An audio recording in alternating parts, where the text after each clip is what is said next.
explicativo en este caso, abordando la temática de los gobiernos liberales, época de la historia de Chile que va entre los años 1891 y 1891. El objetivo fundamental de esta sesión es caracterizar aquellos aspectos que dan forma a los gobiernos liberales. Este video, esta explicación, es de utilidad para segundo nivel básico, de primer nivel medio en sus jornadas de mañana y tarde. Les recuerdo que en esta primera diapositiva, en la parte inferior, aparece mi correo electrónico. En cualquier eventualidad que deseen enviar dudas, consultas. Bien. ¿Qué significa ser un liberal en política, chiquillos? Es aquella persona que defiende las libertades individuales de las personas y promueve una separación del ámbito político y religioso. Esto al menos hablando de la época de los 1800. Bien. Y también, hoy en día, si yo tuviese que generar alguna analogía, alguna comparación, se puede asociar con aquellos sectores que se denominan de izquierda. Bien. Como puede ser hoy en día el Frente Amplio, el Partido Comunista. A la derecha hay imágenes que son actuales, que son, puede ser una imagen satírica, una caricatura de personajes políticos que se pueden asociar a este pensamiento de izquierda, que podría haber sido considerado liberal en el siglo XIX, como es Eduardo Artés y Beatriz Sánchez. Bien, ¿quiénes fueron presidentes durante esta época? Tenemos a José Joaquín Pérez, Federico Errázuriz Sañartu, Aníbal Pinto Garmendia, Domingo Santamaría y José Manuel Balmaceda. Si ustedes se dan cuenta, ahí aparecen también los años. José Joaquín Pérez es el último presidente de decenio. Eso significa que fue el último presidente que gobernó 10 años. Recuerden que la Constitución de 1833 establece que eran 5 años de gobierno, pero se podía optar a participar en una elección en forma inmediata, pudiendo completarse 10 años. A partir de José Joaquín Pérez esto ya no es posible y por eso los presidentes solamente tuvieron un lapso de 5 años. Bien, un aspecto fundamental durante esta época de gobiernos liberales son las reformas a la Constitución de 1833. Estas reformas se realizan durante un largo periodo de tiempo. Es por eso que decidí no colocar fechas, sino que nombrar aquellos aspectos fundamentales que las definen. Hay un aumento de las libertades individuales, y esas son libertad de expresión, libertad de publicación, libertad de manifestación, ¿ya? Aquellas libertades que se denominan civiles. Se establece la incompatibilidad parlamentaria. ¿Qué significa esto? Un ministro no puede ser parlamentario, ¿ya? En resumidas cuentas. Situación que ocurría antes de estos cambios constitucionales, ¿ya? Reforma del Parlamento. Se establecen quórums o cantidades mínimas para que este funcione, ¿ya? No puede funcionar con un solo diputado o con un solo senador, sino que tiene que haber una cantidad que se establece por ley. Hasta el día de hoy funciona así. Y en esta época se establece la proporción de que por cada senador debiesen haber 3 diputados como máximo. Bien, también existe una limitación a las facultades extraordinarias del presidente. ¿Qué son facultades extraordinarias? Son poderes o competencias que se le dan al presidente en determinadas situaciones, como puede ser un estado de catástrofe, un estado de guerra, ¿ya? Y se establece como tope un año como máximo. Y estas facultades extraordinarias tienen que ser entregadas por el Congreso. No es que diga, hoy día lo quiero. No, hay todo un procedimiento legal. Y también se simplifica lo que es el proceso de acusación constitucional e interpelación, que son facultades del Poder Legislativo para fiscalizar los actos del Ejecutivo, ministros, presidentes. ¿Bien? También hay reforma al sistema electoral chileno. ¿Por qué se realizan estas reformas? Principalmente para eliminar los vicios que existían ya en la clase política, que era el fraude, la pérdida de las urnas, el cambio de los votos, la suplantación de identidad y el cohecho. El cohecho es, en resumidas cuentas, la compra de votos. ¿Ya? Un fraude es todo aquel acto ilegal que se realiza en un proceso eleccionario que tiene como objetivo el modificar el resultado de una elección. Como puede ser que se pierda la urna con los votos, se cambien los votos de la urna, yo vote 5 veces con 5 identidades diferentes en 5 comunas diferentes, ¿ya? O yo vote como Sebastián Alvarado y vote, no sé, aparte como Juan Pérez, ¿ya? ¿Cómo se hace esto? Quitándole el control del proceso electoral al municipio, ¿ya? ¿Por qué? Porque en el municipio por lo general habían caudillos o líderes locales que buscaban beneficios. Y una forma de lograr estos beneficios era manipulando las elecciones. Es por eso que el control del proceso eleccionario pasa a junta de contribuyentes. ¿Y qué es un contribuyente? Es una persona que tiene dinero y que en el fondo aporta con el monto que paga en impuestos. O sea, fueron generalmente personas adineradas, acaudaladas, quienes estuvieron dentro de esta junta de contribuyentes. Y como dije, el objetivo era eliminar el caudillismo, en el fondo los líderes locales. También lo pueden encontrar en la literatura como caciquismo, ¿ya? Y también se modifica la definición de qué es ser un ciudadano a pleno derecho.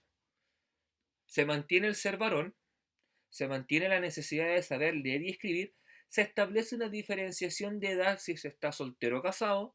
En caso de estar soltero, el límite son 25 años, de ahí hacia arriba eres considerado un mayor de edad para votar. Si estás casado, 21, y lo que se eliminó fue este requisito de tener una propiedad, ¿ya? El objetivo era, en el fondo, intentar ampliar en parte el universo electoral, la cantidad de gente que votaba. ¿Bien? Las leyes laicas es otro aspecto fundamental dentro de los gobiernos liberales. Las leyes laicas tradicionalmente son tres. ¿Ya? La ley de cementerios, la ley de registro civil y la ley de patrimonio civil. La de ley de cementerio establece que el control del cementerio no puede establecer alguna diferenciación entre si eres católico o de otra religión. Por lo tanto, todos tienen el mismo derecho a una digna sepultura. Antiguamente solamente habían patios de disidentes o bien, debido a lo que establecía la constitución del país, que Chile era un estado confesional católico, solamente aquellos funerales, sepulturas que fueran de gente católica, tenían, no sé, todos los derechos de poder demostrar qué fe tenía el difunto. Cuando se era protestante, judío, musulmán, en el fondo se pasaba a ser un culto privado y una vida bien sencilla sin hacer ninguna ostentación religiosa. ¿Ya? Ese es un cambio que quizás no se siente tan importante, pero fue decir o comenzar a abrirse a la libertad religiosa. El registro civil establece que todo nacimiento, defunción, matrimonio, defunción en muerte por si acaso, debe ser notificado al registro civil. De hecho, hoy en día cuando uno nace, tus padres o algún adulto te va a inscribir al registro civil, inscribe tu nombre, en qué lugar naciste, con el sexo con el que naciste, ¿ya? O el género. Las defunciones también se inscriben en el registro civil, por eso existe un certificado de defunción indicando la causa de muerte, la fecha, la hora, la comuna donde moriste, y los matrimonios. ¿Ya? Y pasamos a la tercera ley, que es el matrimonio civil, que establece que el único vínculo válido será el que se establezca frente a un ministro del registro civil, frente a un funcionario del registro civil. Es por eso que hoy en día el soltero casado depende de tu estado civil, no es tu estado religioso. De hecho, para los que sean adultos y hagan un currículum, se van a dar cuenta que colocan estado civil, no estado religioso. ¿Bien? Eso te marca la diferencia. Y ahí yo coloqué como imágenes una libreta de matrimonio y un acuerdo de unión civil que hoy surgió hace pocos años, que no es lo mismo que un matrimonio, pero sí abrió el campo para la gente del mismo género de poder establecer un vínculo, un contrato que establece la relación entre ambas personas y también le entrega todos los beneficios legales que significa ser un cónyuge o pareja.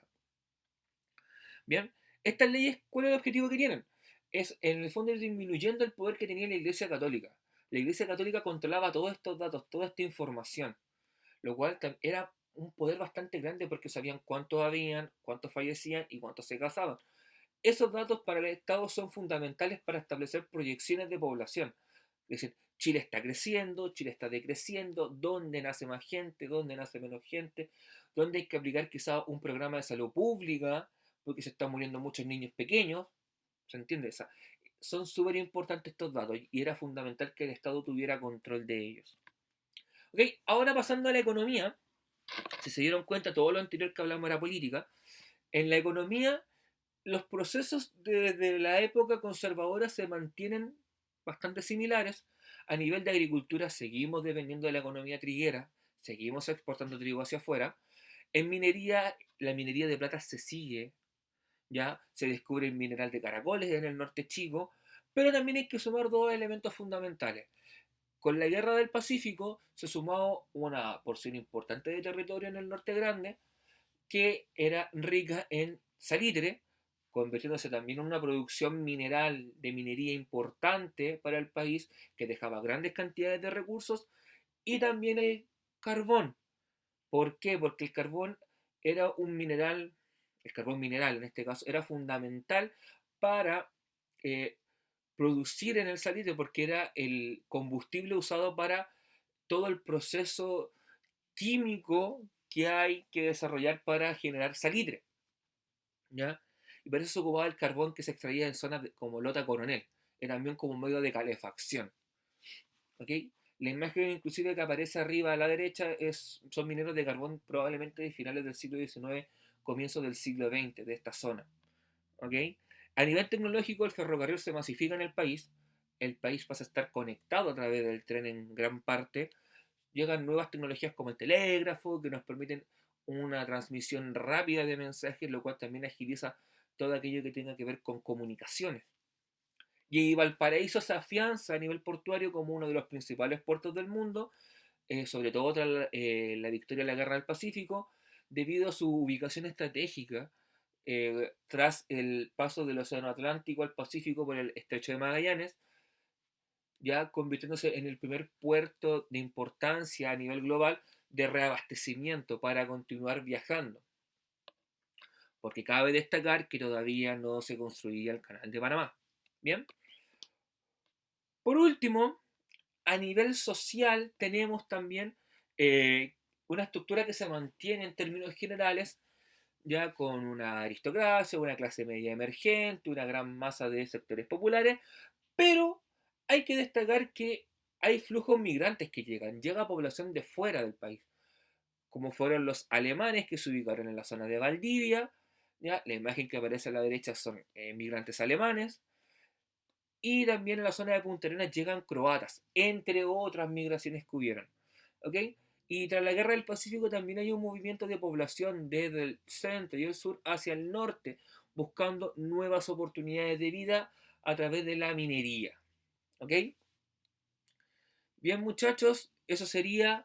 Les recuerdo que, por favor, lo importante que realicen son las guías de aprendizaje, que estén en sus cuadernos realizadas. Las presentaciones no es necesario que estén escritas en su cuaderno. Sí, revísenlas, por favor. Vean los videos que se suben al canal de YouTube. Eh, Chiquillos, cualquier duda o consulta al correo mío, profesoralvarado.cl, o a los chiquillos del PIE. Un abrazo, espero que estén muy bien. Cuídense